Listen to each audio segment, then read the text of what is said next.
Hello, everyone, and welcome back to our channel. I'm so glad you're here today. Hi, everyone. It's great to see you again. And oh man, today's episode is going to be interesting. That's one way to put it. Today, we're talking about something that makes native speakers actually react with genuine disgust and frustration. These are the English mistakes that native speakers absolutely hate. And I want to say upfront, we're not here to make anyone feel bad.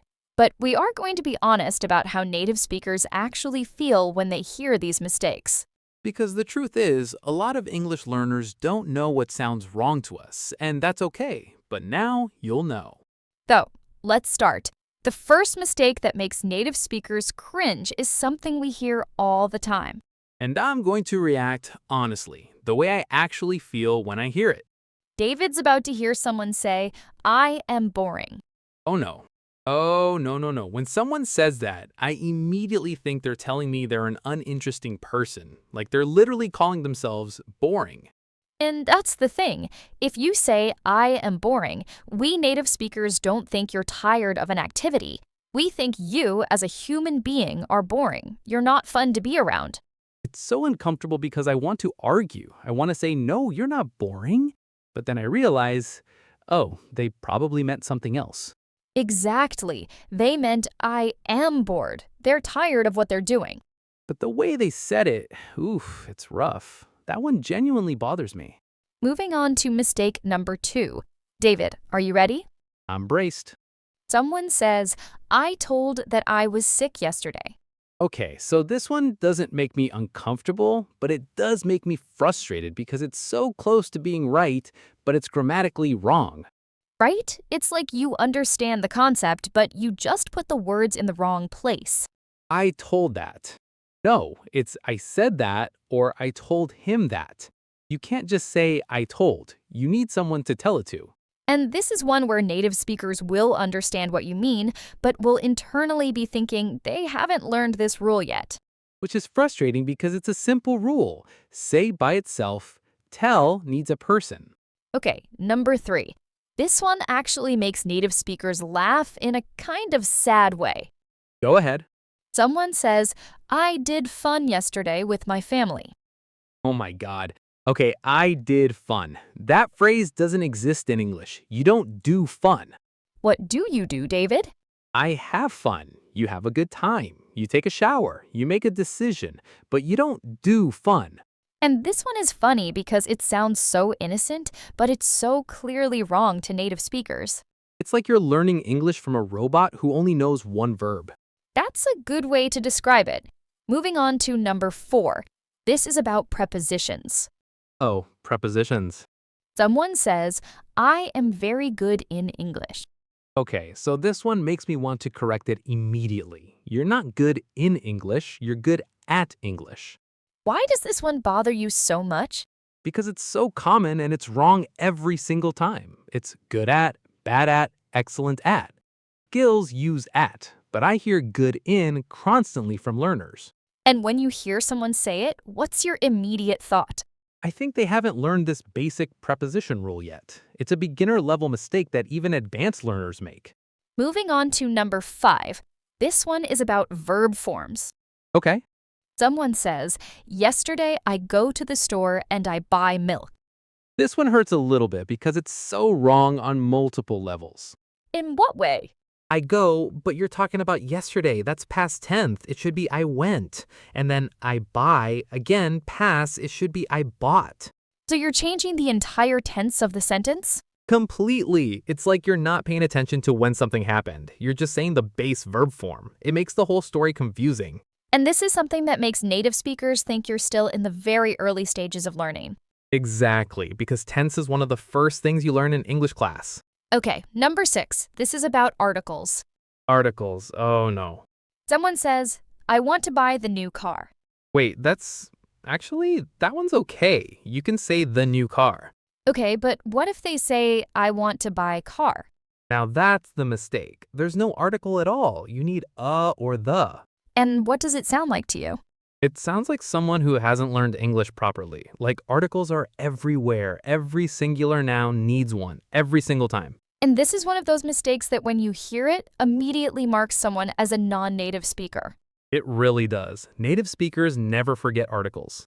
Moving on to number 7. This is about double negatives. Oh, I'm not even gonna like this one. Someone says, I don't have no money.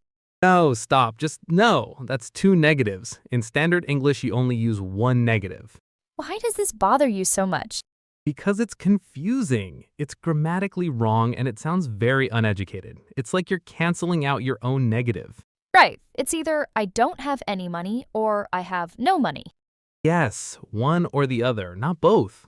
When I hear this, I immediately think the person hasn't studied English formally. Okay, number 8. This one is subtle. I'm listening. Someone says, I am understanding now. Wait, what's wrong with that? Good question. Explain what that sounds like to you. It sounds awkward. Like, why are you using the continuous tense? You just say, I understand now. It's a state. You're not actively in the process of understanding. Right, some verbs describe states, not actions. Exactly. I understand, I know, I love, I believe. These don't use a continuous form, but learners do it all the time. And what does it signal? It signals that someone doesn't really understand how English verbs work. Moving on to number 9. This is about irregular plurals. Oh, the classic mistake. Someone says, I saw 5 childs at the park. Childs. No, it's children, and mouses is mice, and foots is feet. And when you hear childs, what's your immediate reaction? It's kind of embarrassing for the speaker, I mean. It sounds very wrong, like you just added an S to everything. Does it make you lose respect for the person? Little bit, yeah, because irregular plurals are taught pretty early on. If someone messes this up, I assume they haven't been studying very seriously. Okay, number 10. This one is about word order. Let's go. Someone says, I want very much to see you. Wait, that's actually kind of okay in British English, but it sounds formal and old-fashioned. Right, but what about, I want to go the store? No, you can't just say the store. You need a preposition, to the store or to go to the store. You missed a to. And this is one where native speakers will understand what you mean, but it sounds wrong. It does. It's a missing preposition, and when you miss prepositions, it changes the whole sound of the sentence. Moving on to number 11. This is about subject-verb agreement. Okay. Someone says, the group of students are studying. Actually, that one's fine depending on the context. In American English, you'd say is studying because group is singular. But in British English, are studying works. Good point. But what about everyone are happy? No, everyone is singular. It's everyone is happy. Everyone is singular. Everyone is one unit. And when you hear this mistake, It's less emotional and more just wrong.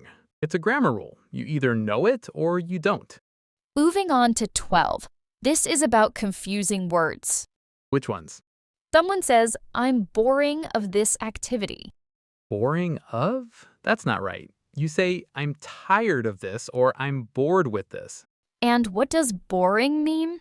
Boring means something is not interesting, like this activity is boring, not that you're boring of something. So when someone says this, It signals their confusing vocabulary. They know the word boring, but they're using it in the wrong context completely. okay, final one, number 13. This is about missing to in infinitives. Go ahead. Someone says, I want go to the beach. No, it's I want to go to the beach. You need that to before the verb. And this is something learners do a lot? All the time, especially speakers of languages that don't use infinitives the same way. But in English, after certain verbs like want, need, hope, you always use to. And what's your reaction? It's frustration, honestly, because once you learn this rule, you should never forget it, but learners keep doing it. So to recap, these are the mistakes that actually bother native speakers the most. The ones that make us cringe are usually the ones that are close to being right but miss something important. Like I am boring instead of I am bored. Exactly. Or I told that instead of I said or I told him. And the ones that make us frustrated are usually basic rules that learners should have learned early on. Like tenses, articles, prepositions. Once you've been learning English for a while, you should know these. But here's the thing we want to say to all our listeners. Just because native speakers hate these mistakes doesn't mean you should feel bad. Right, making mistakes is part of learning. Everyone makes them. The point of this episode isn't to make you feel bad, it's to show you which mistakes matter most to native speakers. So you can prioritize fixing them. If you know that native speakers are going to notice and react to I am boring versus I am bored, then you can work on that specific thing. And you'll immediately sound better to them.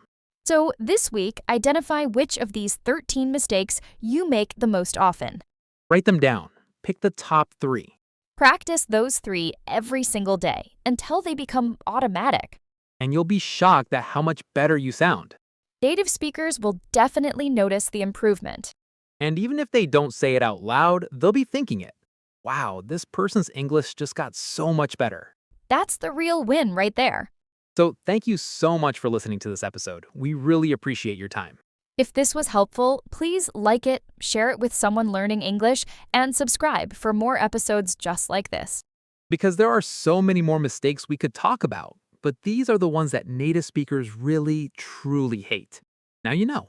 And you can fix them. Thank you for learning with us. We'll see you in the next episode. Goodbye, everyone. Have a wonderful day.